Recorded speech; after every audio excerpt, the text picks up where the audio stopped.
Olá, pessoal, sejam bem-vindos a mais uma aula da Rede do Bem Capixaba.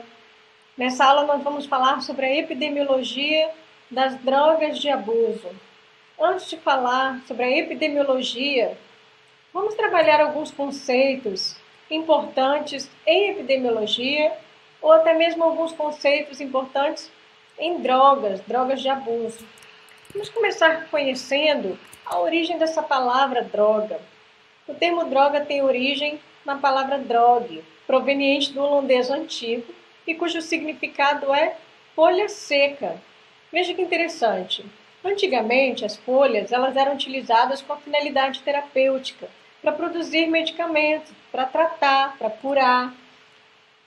Eu anotei algum versículo aqui que foi escrito há quase 2000 anos atrás pelo apóstolo João. Ele está na Bíblia. E diz assim: no meio da sua praça, de uma e outra margem do rio, está a árvore da vida, que produz 12 frutos, dando seu fruto de mês em mês. Veja como esse versículo termina. E as folhas da árvore são para a cura dos povos. Veja desde então as folhas fazendo referência à cura. E é por isso que essa palavra folha deu origem a esse termo droga, porque elas eram utilizadas com essa finalidade terapêutica. Atualmente, o termo droga, segundo a Organização Mundial de Saúde, esse termo abrange qualquer substância não produzida pelo nosso organismo, mas que quando ela é consumida, quando ela é ingerida por algum indivíduo, essa substância ela tem o potencial de alterar o funcionamento dos nossos sistemas.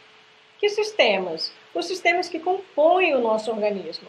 O sistema respiratório, o sistema cardiovascular, o sistema endócrino, o sistema nervoso. Então, qualquer substância que provoque alteração no funcionamento de algum sistema do nosso organismo, a Organização Mundial de Saúde definiu essa substância como droga. Bom, dessa maneira eu coloco aqui. Nós podemos dizer que droga é a maconha, o álcool, a cocaína, mas também a aspirina, o antibiótico, até mesmo o cafezinho.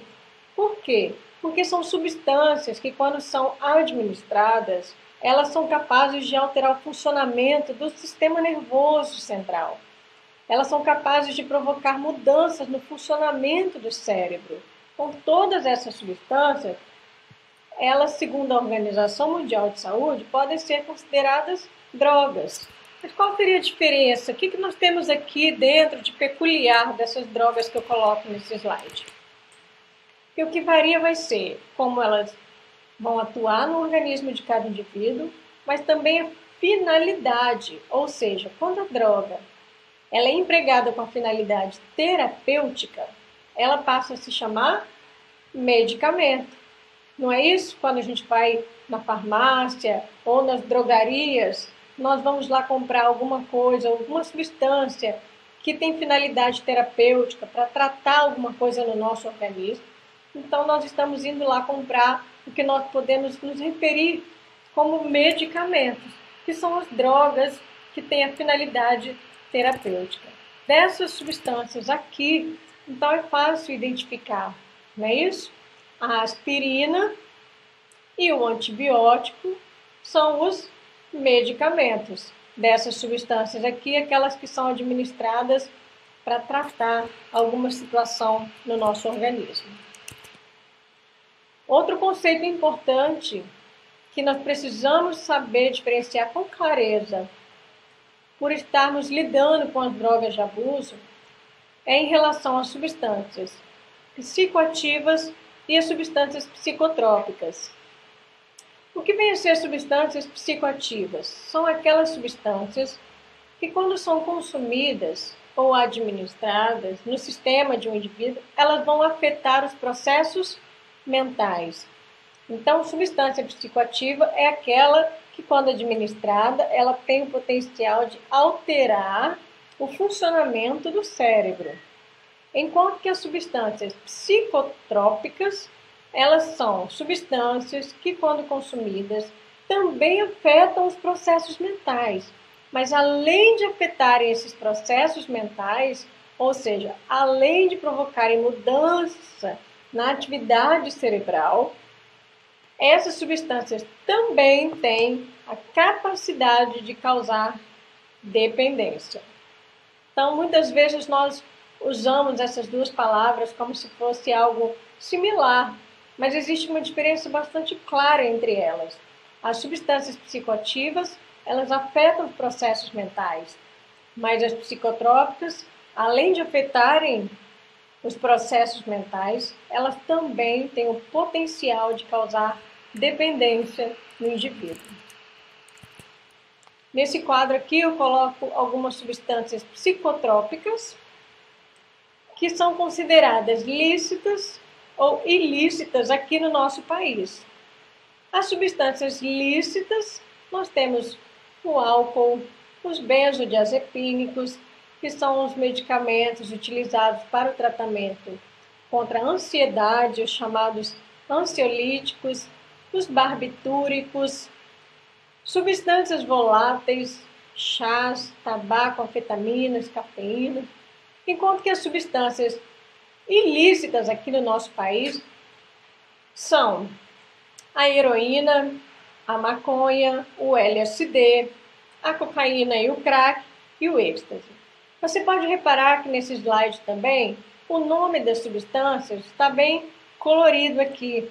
E eu já aproveitei para trazer um outro conceito em cima das substâncias lícitas e ilícitas.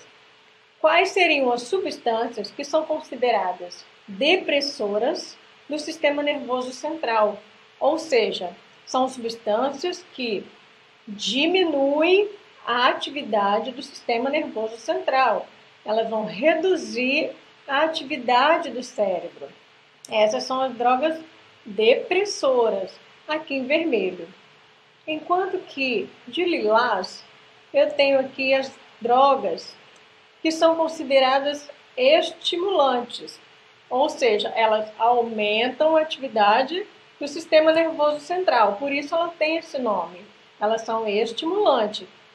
Tanto as lícitas quanto as ilícitas estão aqui de lilás. E as drogas perturbadoras, elas tanto podem diminuir quanto aumentar a atividade do sistema nervoso central. Então, elas são classicamente chamadas de perturbadoras por causarem perturbação mental.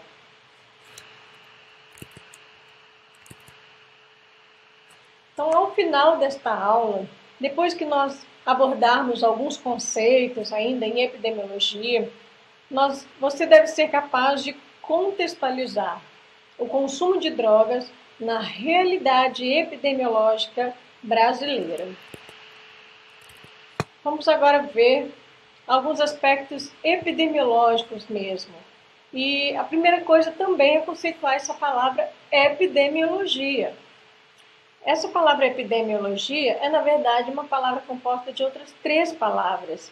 Epi, que significa sobre, demos, que significa povo, e logos, que significa em grego palavra ou estudo. Etimologicamente, essa palavra epidemiologia significa a ciência do que ocorre com o povo, de uma maneira bem geral. Tudo o conhecimento das coisas que estão acontecendo sobre aquele povo, uma determinada população. Acontece que a área da saúde, como que pegou emprestada essa palavra epidemiologia e trouxe para o seu contexto. Hoje, quando nós falamos sobre epidemiologia, nós logo imaginamos o quê? Que nós estamos falando de conhecimento acerca de assuntos relacionados à saúde.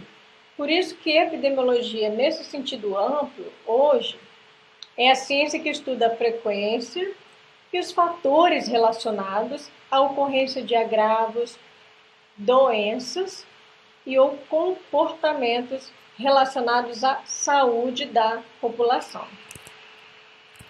Outra palavrinha importante seria prevalência. O que vem a ser a prevalência de alguma informação, de alguma situação? É a proporção de casos de certa doença ou fenômeno em uma população determinada em um tempo determinado. Ou seja, eu quero, por exemplo, saber a prevalência de fumantes no município de Alegre. Então, a prevalência, o número que eu vou obter, vai me dizer a respeito de quantos fumantes havia entre os moradores do município de Alegre num determinado período, em 2014. Então, esse número diz respeito à prevalência de fumantes em Alegre, no caso 2014. Nesse quadro aqui, eu tenho uma série de conceitos importantes para que a gente possa compreender melhor os resultados que são passados para nós quando os levantamentos epidemiológicos são feitos. Então, não raro eles descrevem a frequência, o uso na vida, o uso frequente de alguma substância. E é importante a gente saber o que se refere quando eles estão falando sobre essas terminologias. Então, eu coloquei aqui. Quando a gente vê numa pesquisa que elas estão fazendo referência ao uso na vida, e aí as informações, os números, os dados são em relação ao uso na vida, ela está querendo dizer sobre qualquer uso, inclusive um único uso experimental alguma vez na vida. Ou seja, ainda que a pessoa não faça o uso dessa substância, tenha experimentado, não tenha gostado, mas se alguma vez ela usou aquela substância, a epidemiologia chama isso de uso na vida. O uso no ano, que é o uso ao menos uma vez nos últimos 12 meses que antecederam a pesquisa, enquanto o uso no mês, quando a pessoa vai ser entrevistada, ela pergunta se a pessoa fez um uso de alguma substância ao menos uma vez nos últimos 30 dias que antecederam a pesquisa. O uso frequente é um uso em 6 ou mais vezes nos últimos 30 dias que antecederam a pesquisa. Então aqui já entra aquele perfil do domingueiro, aquela pessoa que no final de semana consome alguma substância e uma semana ou outra no meio da semana também. 6 ou mais vezes nos últimos 30 dias, a pesquisa já traz para nós como que se relacionando a um uso frequente daquela substância. O uso pesado é 20 ou mais vezes nos últimos 30 dias, já aquele uso quase que diário da substância, né? O uso abusivo diz respeito a um padrão de uso que tenha causado dano real à saúde física ou mental do usuário, mas a pessoa ainda não preenche critérios para ser considerada dependente, apesar desse nome uso abusivo, ou seja, é aquela pessoa que, independente da frequência do uso, se ela faz um uso diário da substância ou uma vez por semana, mas ela já tem o comprometimento da saúde física, o estômago, o fígado, o pulmão já está sendo comprometido por causa do consumo daquela substância, ela já está fazendo um uso que é considerado uso abusivo. Ou mesmo saúde mental. Se a pessoa começa a perceber muita irritabilidade, confusão mental, delírios, isso significa também que a pessoa está fazendo uso abusivo daquela substância.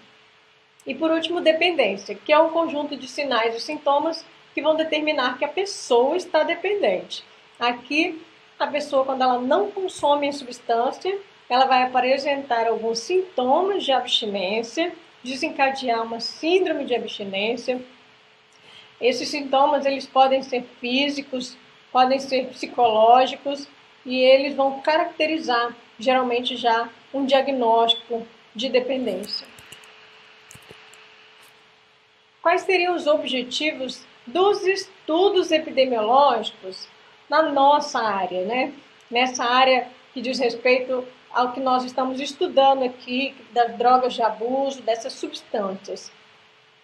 Os objetivos epidemiológicos nessa área são diagnosticar o uso de drogas em uma determinada população, em primeiro lugar. Que é o quê? É como se a gente tivesse primeiro olhar o cenário, identificar o cenário, fazer uma avaliação, um levantamento de informações sobre aquela situação. Então é feito um diagnóstico, como uma pessoa que vai ao médico e o médico então obtém uma série de informações acerca daquela pessoa para que possa ser feito um diagnóstico, uma leitura sobre o que está acontecendo com aquela pessoa. A mesma coisa nas pesquisas epidemiológicas. O objetivo dela é diagnosticar o uso de drogas em uma determinada população. Em segundo lugar, possibilitar a implantação de programas preventivos adequados à população pesquisada. Muitas vezes a gente vê essa palavra preventivos, mas eu tomei a liberdade aqui de substituir por programas interventivos, ou seja, quando o cenário é visto, a situação ela é conhecida, fica mais fácil a gente fazer o quê? Propor ações, não somente que venham prevenir o surgimento de novos casos ou impedir que aqueles casos se desenvolvam, mas também programas interventivos, que venham propor tratamentos mesmo, intervenções curativas naquela situação.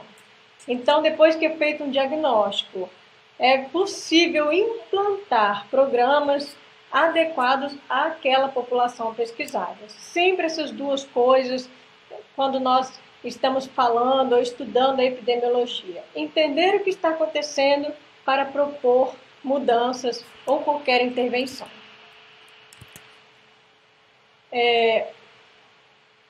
Vamos colocar aqui algumas características dos estudos. Primeira coisa, o que seriam os levantamentos epidemiológicos? Nós vamos ver uma série de resultados de dados aqui do Brasil que foram feitos a partir de levantamentos epidemiológicos. E o que isso quer dizer? Esses dados de levantamentos epidemiológicos são dados considerados dados diretos, ou seja, o pesquisador foi até a pessoa pesquisada e colheu essas informações diretamente com a população. Quais são as opções de obtenção desses dados diretos? Ou seja, como esses levantamentos epidemiológicos eles podem ser feitos. Aqui nós temos alguns exemplos de levantamentos epidemiológicos, os domiciliares, que é a pesquisa do uso de drogas entre moradores de residências sorteadas. Pode ser com estudantes, alunos do ensino fundamental, médio, de cursos superiores, de escolas públicas, escolas privadas, enfim. Os levantamentos podem ser feitos diretamente com crianças e adolescentes em situação de rua, ou com outras populações específicas, por exemplo, os profissionais do sexo, trabalhadores da indústria, policiais, enfim, os pesquisadores vão até essas populações específicas colher informações sobre elas. Então, esses são os levantamentos epidemiológicos feitos, são considerados dados obtidos diretamente com a população estudada. Por outro lado, nós temos os indicadores epidemiológicos. O que seriam esses indicadores? São aqueles dados indiretos, ou seja, aqui o pesquisador não vai diretamente até a população estudada, mas ele vai pesquisar informações sobre aquela população. Os dados obtidos, então, não são diretamente na população estudada, mas são obtidos indiretamente, a partir de um prontuário, de um banco de dados, enfim. Alguns exemplos de indicadores epidemiológicos, que são os dados indiretos de uma pesquisa epidemiológica, nós temos internações hospitalares por dependência, por exemplo, atendimentos ambulatoriais de usuários de droga e álcool, atendimentos em salas de emergência por overdose. Então, a gente escolhe uma situação que quer estudar, vai a um determinado lugar e levanta informações sobre aquela situação que nós estamos pesquisando. Laudos cadavéricos de mortes violentas, então informações fornecidas pelo banco de dados do Instituto Médico Legal, enfim, apreensões de drogas feitas pela Polícia Federal, Estadual e Municipal. Então, todos esses aqui são exemplos de dados indiretos, informações que são levantadas, que vão ser para nós, aí, servir para nós como indicadores epidemiológicos. A gente pode ficar pensando, poxa, qual que é mais importante, né? Os levantamentos, aqueles dados que são feitos diretamente com a população, ou os indicadores, aqueles dados que são levantados de um banco de dados, de prontuários. Na verdade, os dois são importantes, pois traçam um diagnóstico da situação do consumo de drogas no país. Então, juntos, esses dois dados, essas duas fontes de informação vão ajudar a traçar o diagnóstico, a identificar um cenário sobre essa situação de drogas, do consumo de drogas no país, e vão permitir que as políticas públicas sejam desenvolvidas ou reformuladas baseadas em quê? Evidências científicas atualizadas. Então, esse é um grande objetivo de traçar o diagnóstico. Com essas evidências científicas, que é estabelecer políticas públicas, estabelecer políticas que possam intervir naquela situação para que elas possam ser modificadas. Então, os processos interventivos mais atuais, eles buscam minimizar fatores de risco e potencializar fatores de proteção. Sempre que nós pensarmos em processos interventivos, em políticas públicas que estão sendo elaboradas, quando nós olhamos o perfil epidemiológico de alguma situação, elas basicamente vão se basear em dois aspectos. Um deles é diminuir o fator de risco daquela situação, daquele consumo, daquela substância, e aumentar os fatores de proteção que protegem aquela população contra a chegada daquela substância ou mesmo o consumo daquela substância. Então, diminuir fatores de risco e aumentar fatores de proteção. Bom, na próxima aula nós vamos começar falando sobre o panorama brasileiro. Então, sim, eu vou trazer para vocês um pouco da história, de como a epidemiologia, os dados epidemiológicos começaram a ser pesquisados, divulgados no nosso país. Mas por hoje é só. Essa aula é introdutória sobre alguns conceitos em epidemiologia para que a gente possa compreender melhor a continuação dessa aula. Então, eu espero vocês na próxima aula de epidemiologia de drogas de abuso.